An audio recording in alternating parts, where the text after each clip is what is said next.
Glória a Deus. Graça e paz abençoados. Você aqui na gravação, seja muito bem-vindo. Você que ainda não é inscrito, se inscreva aí no nosso canal, tá bom? Então vamos na mensagem. Até aqui nos ajudou o Senhor. Aqui onde? Então, amados, isso se tornou uma força de expressão. Mas isso fora do contexto. Agora vamos analisar o contexto para a gente ter uma ideia do que é que os irmãos, ou os judeus estavam falando. 1 Samuel 7,7. Ouvindo, pois, os filisteus que os filhos de Israel estavam congregados em Mispá, subiram maiorais dos filisteus contra Israel. O que, ouvindo os filhos de Israel, temeram por causa dos filisteus. Então eles ficaram preocupados, temeram. Os filisteus estavam ali subindo em guerra e eles ficaram preocupados. E aí nós vamos continuar com o texto, versículo 8. Por isso, por esse motivo, disseram os filhos de Israel a Samuel. Chamaram ali o profeta Samuel. E eles disseram o quê? Não cesses de clamar ao Senhor nosso Deus por nós, para que nos livre da mão dos filisteus. Então esse era o contexto daquilo que estava acontecendo. Eles estavam precisando de um livramento. E eles pediram a Samuel para clamar, para pedir a Deus para que os livrasse dos filisteus. Vamos lá, 9. Então, tomou Samuel um cordeiro de mama e sacrificou-o inteiro em holocausto ao Senhor. E clamou Samuel ao Senhor por Israel. Samuel clamou por você? Não. Samuel estava clamando pela igreja? Não. Samuel estava clamando por Israel. Olha lá. E o Senhor lhe deu ouvidos. Versículo 10. E sucedeu o quê? Estando Samuel sacrificando holocaustos, os filisteus chegaram à peleja contra Israel. E trovejou o Senhor aquele dia com grande estrondo sobre os filisteus, e os confundiu de tal modo que foram derrotados diante de quem? Dos filhos de Israel. Olha o contexto. 11. E os homens de Israel saíram de Mispá e perseguiram os filisteus e os feriram até abaixo de Bet-Car. Então observe que eles prevaleceram. Samuel clamou ao Senhor, Samuel orou, Samuel intercedeu e eles prevaleceram naquela batalha. E aqui sai a expressão que virou jargão na boca dos crentes. Olha lá. 12. Então tomou Samuel uma pedra e a pôs entre Mispá e Sem, e chamou-lhe Ebenezer, e disse: até aqui nos ajudou o Senhor. Até aqui onde, Samuel? Até aqui no final dessa peleja. Estava tendo uma disputa, uma batalha, os filisteus contra Israel. E Samuel estava declarando que ele tinha clamado, ele tinha sacrificado e Deus havia dado a vitória. Então eu não posso usar esta frase, amado, como um jargão. Isso vira moda na boca dos crentes. Até aqui me ajudou o Senhor, até aqui nos ajudou o Senhor. Mas uma coisa sem sentido, se você perguntar, amado, isso está inscrito dentro de que contexto? Eles não sabem responder. Claro, não conhece, não examina. Vamos lá. Isaías, capítulo 49, versículo 15. Porventura pode uma mulher esquecer-se tanto de seu filho que a cria, que não se compadeça dele, do filho do seu ventre? Mas, ainda que esta se esquecesse dele, contudo, eu não me esquecerei de ti. Então, observe que para Deus não existe o até aqui. Deus nunca se esqueceu do seu povo. Deus nunca abandonou o seu povo.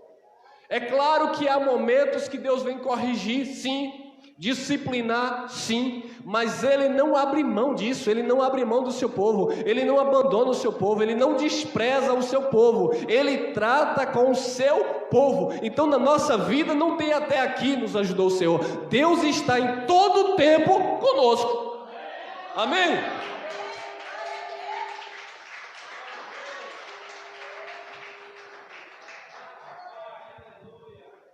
Olha aí. Eis que nas palmas das minhas mãos eu te gravei, os teus muros estão continuamente diante de mim.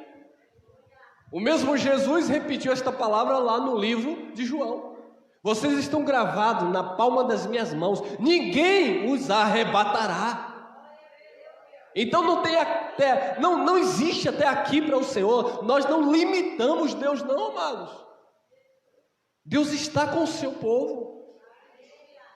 O problema é que a religião nos ensinou que Deus está com você quando você está próspero, quando você está bem de saúde, quando você está na boa, Deus está com você. Você não pode ter um problema de saúde que eles acusam. Olha, Deus não está com você não. Se você passar uma dificuldade financeira, é o diabo, você roubou o dízimo. Não! Independente das circunstâncias, Deus sempre estará com você. É você que precisa entender isso. Deus não está com você apenas quando as coisas estão dando tudo muito bem, obrigado. Todas as coisas cooperam para o bem daqueles que amam o Senhor, daqueles que foram chamados segundo o seu propósito. Há um propósito em tudo e Deus sempre estará com você.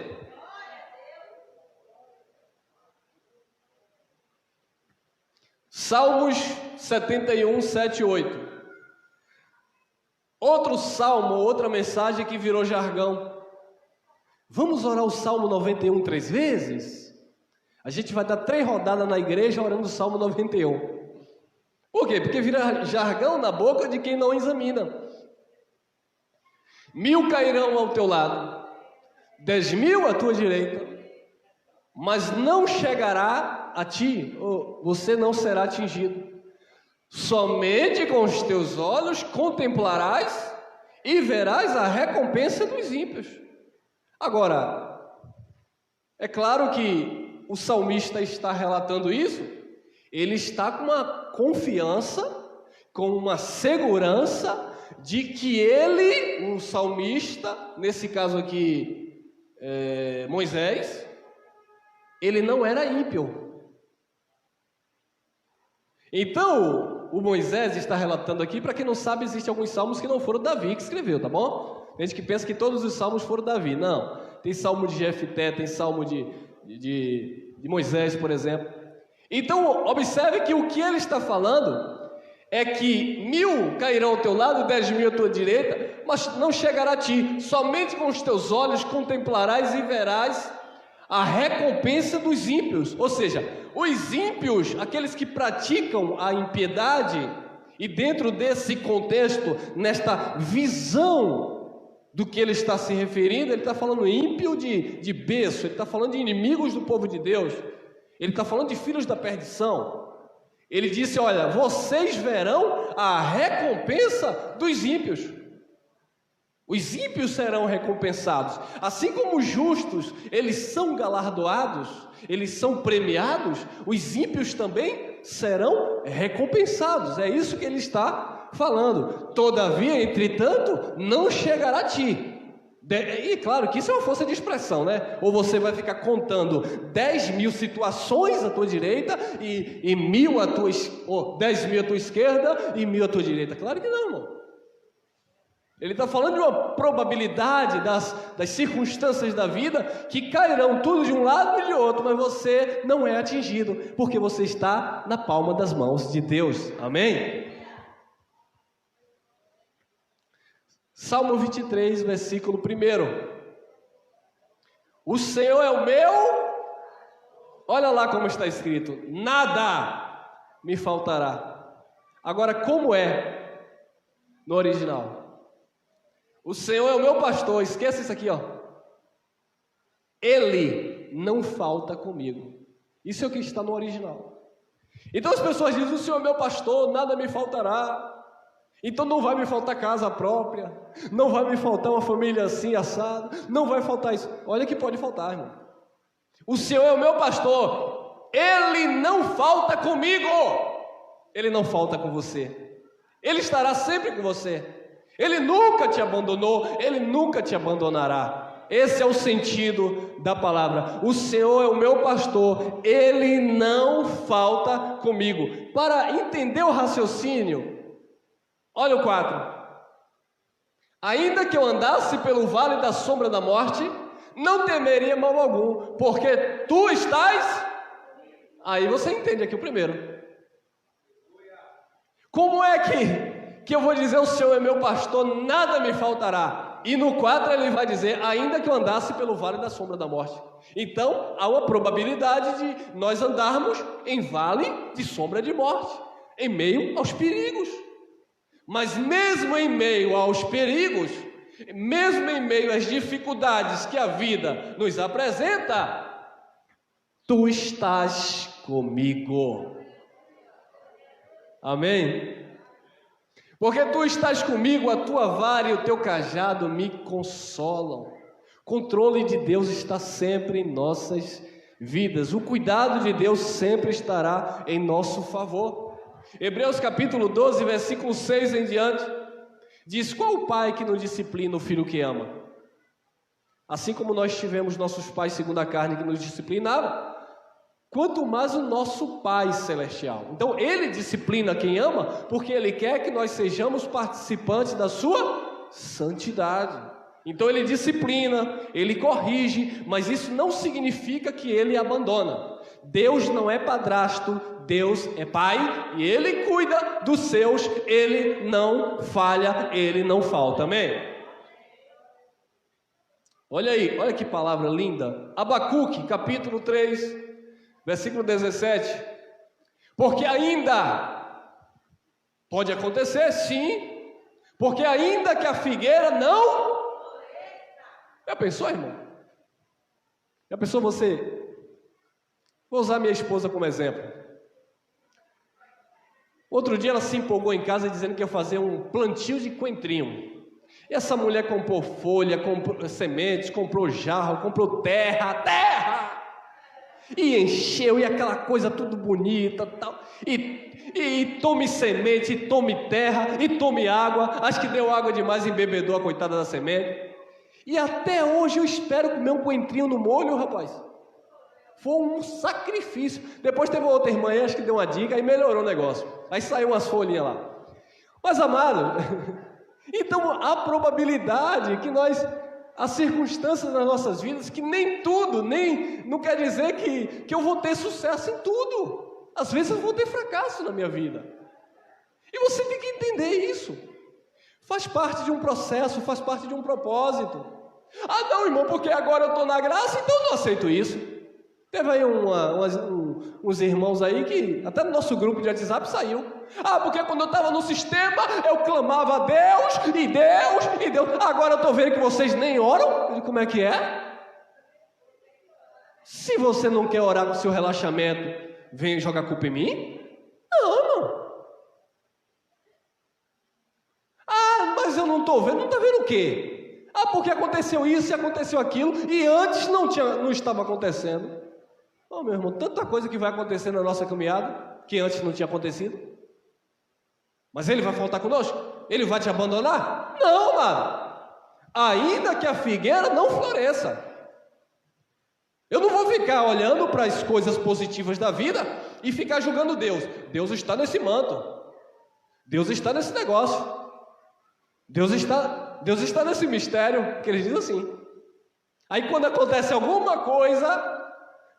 rapaz, foi de Deus não. Deus me abandonou. Por quê, irmão? Porque não deu certo o que tu queria? Provérbios capítulo 16, versículo 1. Do homem vem os propósitos do coração, mas a resposta vem da boca do Senhor. E a vontade dele é que é boa, perfeita e agradável. Eu não tenho que estar cobrando para que Deus venha fazer a minha vontade. Eu tenho que estar com o meu coração alinhado à vontade dele, porque é a vontade dele que irá prevalecer.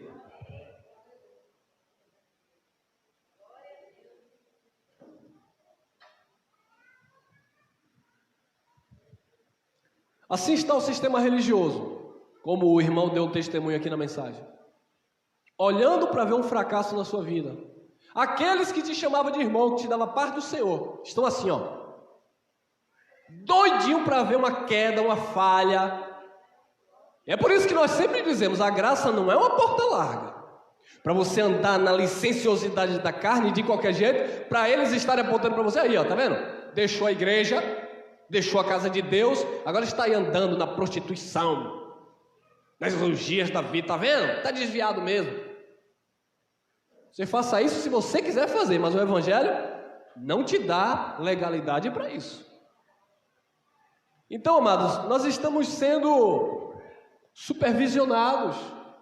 As pessoas querem ver. Aí se você teve alguma dificuldade, aí ó, também saiu de debaixo da cobertura do pastor.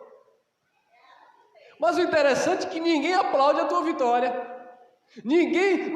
Pelo contrário, a tua alegria incomoda eles.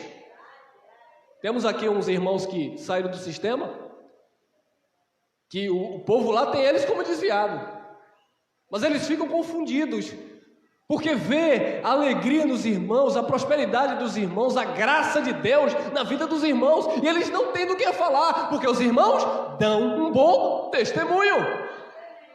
Você é o outdoor de Cristo, amém?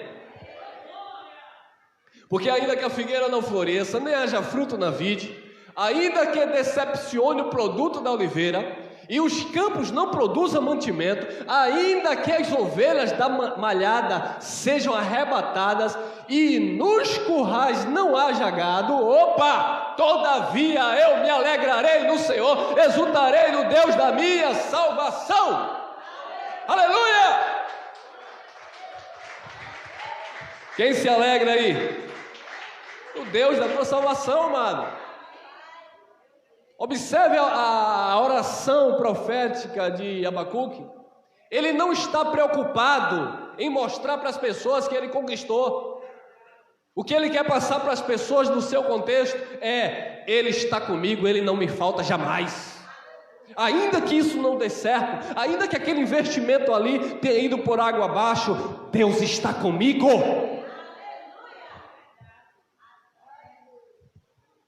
Mas eu estou correndo risco de perder o emprego. Deus continua contigo. Mas Deus continua contigo, sempre. Paulo disse, tira de mim esse espinho.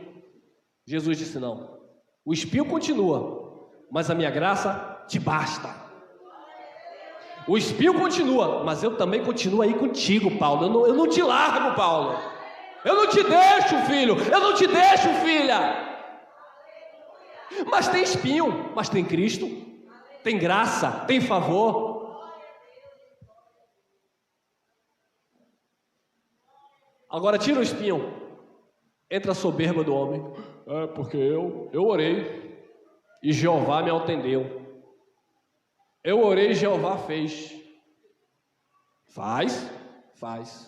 Não faz, não faz. Mas ele continuou com você.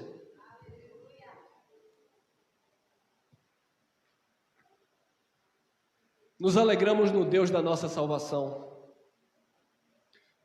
2 Coríntios 6,16. Olha lá por causa do horário. E que consenso tem o templo de Deus com os ídolos? Porque vós sois o templo do Deus vivente. Como é que Deus vai te abandonar se você é o templo e morada dele? Então ele não te falta nunca, amado. Ele está sempre com você. Sempre. Você não vai perder isso. Mas isso porque você tem os olhos iluminados. Porque senão você corre desesperadamente lá para o Salmo 51. E aí você vai encontrar Davi dizendo no Salmo 51, 9 e 10, Senhor, não retires de mim o Espírito Santo.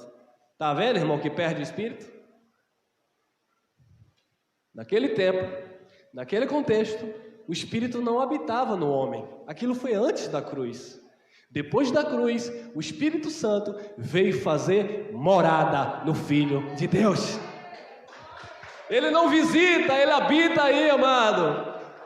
Ele habita no teu espírito. Como Deus disse, neles habitarei, e entre eles E eu serei o seu Deus e eles serão o meu povo. Cadê o povo do pastor? Cadê o povo do líder religioso? Cadê o gado marcado aí na religião? Onde o pastor diz assim, a minha igreja tem 500 mil membros. Só se for a sua igreja e os seus membros, porque nós somos membros do corpo de Cristo, onde Ele é o cabeça de todo principado e potestade.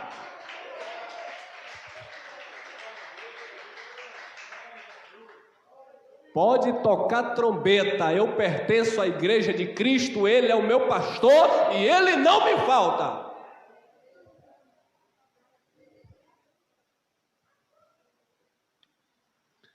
Gálatas capítulo 4, versículo 6. E porque sois filhos, é porque sois. Olha o que o texto está falando. A hermenêutica, ela ensina muito isso na teologia, só que eles mesmos não praticam. Vamos analisar o texto. O que é que você vê no texto? Mas você só pode ver o que eles querem. E porque sois filhos, é porque sois filho. Não é porque você já tem o Espírito Santo? Não, acho que eu não tenho o Espírito Santo não, que eu nem falo labachúria. Mas você tem que buscar o Espírito Santo. Não, é porque você é filho. É porque como resultado disso, porque você é filho, e porque sois filhos, Deus enviou aos vossos corações o Espírito que clama, Abba, Pai, meu paizinho, que é uma expressão em hebraico. Porque sois filhos, Deus enviou os vossos corações, e o coração aqui é a mente, é o entendimento. Ele te deu essa conscientização que o Espírito de Cristo habita em você, e é por isso que nós o chamamos de Pai. Olha lá, Romanos, capítulo 8, versículo 15. Porque não recebestes o espírito de escravidão, para outra vez estardes em temor ou em medo, como aquele povo de Israel. Clama aí, Samuel, faça alguma coisa aí, porque os filisteus estão vindo para cima. Vocês não receberam o espírito de escravidão para outra vez estar em temor, mas recebestes o espírito de adoção de filhos, pelo qual clamamos, Abba, Pai. Esse é o espírito que habita em você. Romanos 8, 26. Até aqui nos ajudou o Senhor? Limitando Deus? Olha aí. 8,6 Romano. Da mesma maneira também, o Espírito ajuda as nossas fraquezas. A oração forte ajuda a tua fraqueza? A oração do pastor ajuda a tua fraqueza? Venha todo mundo aqui que eu vou colocar, está repreendido. Eu vou colocar a mão na cabeça e vocês vão sair daqui abençoados, fortalecidos. Não, irmão. Não é o homem, o ministério é do Espírito. É por isso que eles ameaçaram vocês, nos ameaçaram. Vai sair da igreja? Eu não dou carta de recomendação. Vai sair debaixo de maldição. Aí detalhe, as pessoas se tornam escravas. Ô meu irmão, eu conheço, aqui para nós, eu conheço irmãos que estão sofrendo no sistema, sofrendo. Não suporta a pregação do dito pastor, não suporta a pregação lá dos líderes, está sofrendo, mas não tem coragem de romper, porque tem medo, porque a psicologia, a mensagem psicológica escravagista come no centro. Se sair, eu não abençoo, eu não dou carta, e aí vai perder, e aí vai dar tudo errado, e a pessoa fica assim, ó. Que evangelho é esse? Essas pessoas parecem que não se lembram que elas não nasceram dentro dessas gaiolas. Antes não tinha vida, antes não respirava, antes não viajava, antes não passeava. E por que quando fazem parte desses lugares só pode ir se o líder ordenar? Ah, irmão, você está pregando contra a liderança. Eu não prego contra a liderança bíblica. Eu prego contra essas manipulações em nome de liderança. O que é ser um líder? Biblicamente. Eu não prego contra a liderança bíblica. Ah, você fica batendo aí no sistema, dizendo que o pastor fica... Não. O que foi que Pedro disse? Pedro era um líder ou não? Sim. Foi para Pedro que Jesus disse, olha, você tem as chaves da igreja, as portas do inferno não prevalecem. Ou seja, Jesus estava constituindo Pedro com uma autoridade ali para uma mensagem do reino de Deus para aquele povo que viveu naquele contexto, para os judeus. Pedro, ele foi encarregado de autoridade. Agora, o que foi que Pedro disse na sua segunda carta? Ele disse, olha, não venha possuir o povo de Deus, você não é dono. Nós, presbíteros, nós temos que dar o exemplo. E ele falou, apacentando, a linguagem deles, apacentando o rebanho de Deus voluntariamente, não por torpe ganância e nem tendo domínio sobre elas. Porque quando se manifestar o sumo pastor das nossas almas, você vai receber galardão. E é isso que nós fazemos. Não é para... Líder não é quem manipula, quem prende. Líder é quem dá o exemplo e vai na frente. Eu sou o líder aqui dessa empresa. O que é que você faz? Eu mando todo mundo fazer. E assim é? Faça para eu aprender. Isso é ser um líder. Dê o exemplo. Jesus fez isso. Eu não vim para servir, ou ser servo, ou ser servido, mas para servir. Foi isso que Jesus falou. Eu não vim para ser servido, eu vim para servir. Foi isso que o mestre falou. Foi o exemplo que ele deu. Engraçado que às vezes eu paro para conversar com alguns irmãos em graça, e eles dizem assim, irmão, no sistema o pastor me obrigava a trocar os pneus do carro dele. Me obrigava, porque ficava ali persuadindo, pedindo. Tinha escala, de limpeza na congregação, tinha que estar lá nos dias marcados. Então era aquela coisa, aquela perseguição. Tinha que dar uma carne de sertão boa. Até isso, irmão. Peraí, isso é sistema. Outro dia um irmão chegou, eu estava aqui dando um grau aqui, ele disse, rapaz, o senhor está doido? Eu falei, foi o quê? Ele disse, oxe, lá onde a gente estava tinha a escala de quem tinha que ir. Os homens lá do paletó e gravata é só escritório e ar-condicionado. Eu falei, irmão, isso aí não é ser servo. Isso aí é querer ser servido, não faz nada.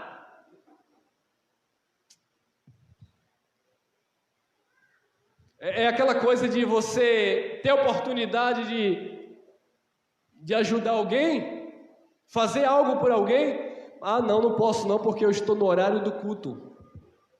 Aí o bom samaritano vem e dá o exemplo e faz no lugar daquele que o sacerdote deveria fazer, que o levita deveria fazer. Olha lá. Da mesma maneira, também o Espírito ajuda as nossas fraquezas, porque não sabemos o que havemos de pedir como convém, mas o Espírito intercede por nós com gemidos. Você está no ministério do Espírito. 27. Aquele que examina os corações e coração e a mente, sabe qual é a intenção do Espírito. E é Ele, o Espírito, que segundo Deus intercede pelos santos. Então qual é a cobertura que está sobre a sua vida? É uma cobertura pastoral ou uma cobertura espiritual? A cobertura espiritual. E quem é o pastor? Jesus. Então o que é que acontece? Talvez vocês já tenham ouvido isso. Vocês estão debaixo da minha cobertura espiritual. Quem já ouviu isso aqui? Isso é uma das piores heresias, irmão. Como que eu, um ser humano falho, limitado, eu vou ter uma cobertura espiritual para cobrir vocês?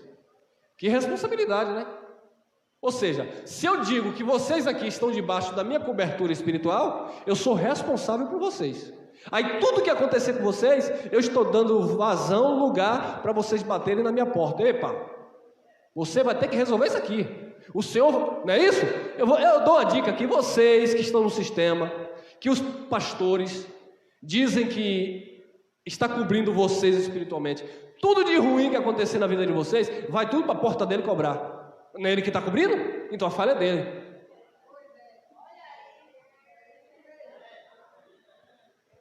Ou estou errado? Não, ele está dizendo que está cobrindo. Vai casar? O pastor tem que aprovar. Vai comprar? O pastor tem que analisar. Vai viajar? O pastor tem que decidir. Então é ele que está cobrindo, não é você? Tudo que der de errado também vai cobrar o pastor. Só que eles são malandros. Tá tudo dando certo, viu aí? Ô glória, vocês estão debaixo de um ministério profético, abençoado. Deu alguma coisa errada? É o dízimo, meu irmão. Está em falta, hein? São malandros.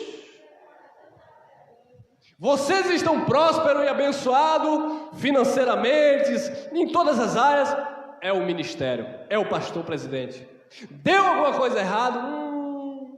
Está em pecado. Está tomando a ceia? Tô, pastor. Não tem algum pecado incubado, não? Toma aqui. Viu?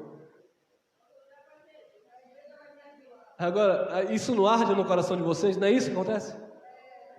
É isso. Só que muitos não têm humildade para reconhecer. Vocês estão aqui, e esses irmãos que nos acompanham, porque reconheceram isso. Agora, outras pessoas vivem sofrendo debaixo dessa escravidão, mas não têm coragem de dizer, realmente, eu nunca vivi Cristo. Eu converso com pessoas que eram ex-pastores de várias denominações, e eles dizem assim, irmão, eu passei 30 anos dentro de uma igreja escravo, com medo de perder a salvação, com medo do diabo, com medo disso, com medo daquilo. Eu só fazia o que o homem mandava em nome de Deus. Hoje eu descobri o que é evangelho e eu tenho paz com Deus. Hebreus 13:5. Sejam os vossos costumes sem avareza, contentando-vos com o que tendes. Sejam os vossos costumes sem avareza, contentando-vos com o que tendes, porque ele disse, nunca, jamais te desampararei. Nunca, nunca, jamais te desampararei. Foi ele que disse.